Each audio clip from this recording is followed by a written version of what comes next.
कहने पर एक ही यहाँ पर एक विद्यालय है जहाँ हमारे बच्चे पढ़ते हैं और बोर्ड ले सकते हैं, हमसे तो हमारे मांगने का अधिकार भी तो है। रामनगर के वन ग्राम पटरानी से बड़ी खबर आ रही है, जहां ग्रामीणों ने हाई स्कूल को दूसरे क्षेत्र में स्थानांतरित किए जाने के विरोध में सरकार के खिलाफ प्रदर्शन किया है। जी आपको बता दें, मंगलवार को पटरानी गांव में सैकड़ों ग्रामीणों ने सरकार के खिलाफ जोरदार नारेबाजी और सांकेतिक धरना दिया है, जहां ग्रामीणों का आरोप है कि सरकार सिर्फ उन्हें वोट बैंक समझती है और उनका हाई स्कूल करीब 6 किलोमीटर दूर मालदन चौड़ के इंटर कॉलेज में मर्ज करने का आदेश दिया गया है। ग्रामीणों का कहना है कि गांव चारों ओर से जंगल से घिरा है, जहां वन्य जीवों का लगातार खतरा बना रहता है। सरकार की ओर से बच्चों को लाने ले जाने के लिए बसों की बात भी की गई है, लेकिन ग्रामीणों का कहना है कि गांव में अब तक ना 108 एम्बुलेंस पहुंची है, ना गैस वाहन की सुविधा है। बरसात के समय रास्ते बंद हो जाते हैं, ऐसे में बच्चे स्कूल कैसे जाएंगे। Bureau report Ragilal news. तो सर, पटरानी जो हमारा ये वन ग्राम है, यहाँ पर एक जूनियर आपका उच्चतर माध्यमिक विद्यालय चल रहा है और जिसमें अच्छे खासे बच्चों की स्ट्रेंथ है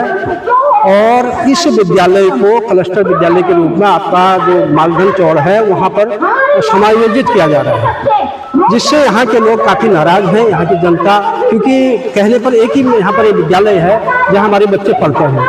तो अगर यदि मालधन चला जाएगा तो यहाँ के बच्चे कहाँ जाएंगे, बहुत बड़ा सोचनीय प्रश्न हमारे सामने है। क्योंकि अब सरकार कहती है कि यहाँ के लिए हम बसें लगाएंगे, गाड़ियों से बच्चे हमारे आएंगे, लेकिन यहाँ इस क्षेत्र में जो 108 की गाड़ी है वो तक नहीं आती है और ना ही यहाँ गैस की गाड़ी जो आवश्यक सेवा में आते हैं वो जब वो गाड़ियाँ नहीं आ रही है, क्या कल को ये गाड़ियाँ यहाँ पर आ सकती है, एक प्रश्न चिन्ह खड़ा होता है हमारे सामने। और फिर दूसरा ये है कि यहाँ सारा ये जो जंगली क्षेत्र है, पूरा जंगल का क्षेत्र हमारा, जो बीच का पैदल कच्चा मार्ग है, उसमें हाथी, शेर, बाघों का विचरण दिन में होते रहता है। कई घटनाएं यहाँ पर हो चुकी हैं, बाघों ने कई हमारी माताओं को यहाँ पर मार दिया है, कई पुरुष हमारे हाथियों ने उनको यहाँ पर मार दिया है, कई घटनाएं यहाँ पर हो चुकी हैं। उसके बावजूद भी अगर विद्यालय हमारा कल वहाँ शिफ्ट हो जाएगा या मर्ज हो जाएगा तो हमारे सामने में बहुत बड़ा ये एक बहुत ही संवेदनशील मुद्दा है हमारा।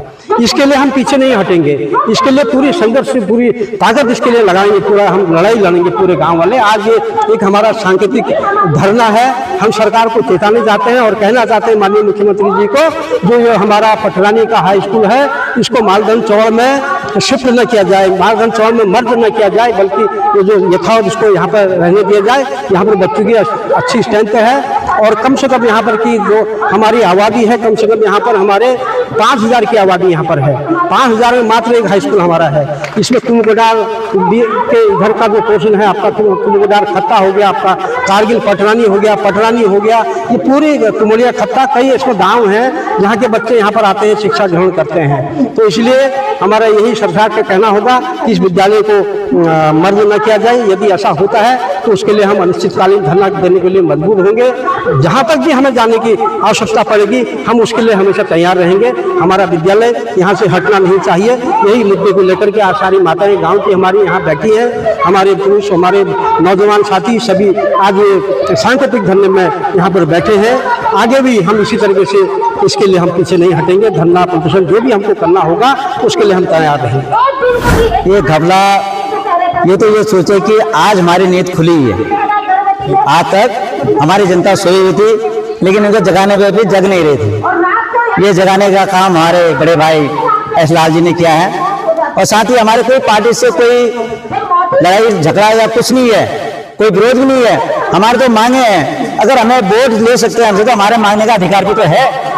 हम लोग ये चाहते हैं कि जिस तरह से आज तो यथाचित चल रहा था हमारे यहाँ पर उच्चतर माध्यमिक विद्यालय हाई स्कूल, उसी तरह से सुचारू रूप से चलाएं और अगर ये चलाए थे। और जैसे कहते हैं कि हम गाड़ियाँ चलाएंगे या बसें चलाएंगे, मैं उन लोगों से पूछना चाहता हूँ, अगर वो बसें यहाँ चलाना चाह रहे हैं तो 108 गाड़ियाँ आप तक क्यों नहीं चली? ये कच्ची सड़क की वजह से आप लोग कहते थे कि यहाँ पर रोड नहीं है, 108 नहीं आ सकती है। जो प्रसव महिलाएं मौत के मुंह में बैठी रहती हैं उनके लिए सुविधा नहीं दे पाएंगे और आज कहते हैं कि हम गाड़ियाँ देंगे। गाड़ियाँ देंगे कैसे देंगे? इतना बड़ा गांव हमारा क्षेत्र है, पटरानी, कारगिल, कुमगडार, नई बस्ती, इस तरह से हमारा वन क्षेत्र है। इस गांव में अपने निवास स्थान करते हैं हम लोग, किसी तरह से कठिनाई में अपना जीवन व्यतीत करते हैं, लेकिन सरकार को आज तक हमारे विषय में सोचा ही नहीं। सोचना होता तो 108 गाड़ियाँ पहले लगी होती और आज हमारे पास जो संस्था आ रखी है हाई स्कूल की, इसको धीरे धीरे ले आ रहा है। हमारा मानना, हमारा जनता का मानना ये है कि हो सकता है आज ये हाई स्कूल साफ कर रहे हैं, यहाँ से हमारे नजरों से हमारे बच्चों से वंचित कर रहे हैं शिक्षा से। इसी तरह से कहीं जूनियर हाई स्कूल और प्राइमरी और इस तरह से लाइट का भी कहीं हमारे पे विलुप्त ना कर दिया जाए। मैं आप लोगों से आपके माध्यम से, आपके चैनल के माध्यम से कहना चाहूंगा सरकार से कि इन मर्जों पे जो हमारे उच्चतर माध्यमिक विद्यालय स्कूल को जो मालदन चौड़ के लिए इन्होंने मर्जी किया है उसको रोक दिया जाए। अगर नहीं रोका तो जनता आक्रोशित है और आंदोलन के लिए आगे के लिए बाध्य रहेगी। इसकी जिम्मेदारी स्वयं सरकार की रहेगी। धन्यवाद।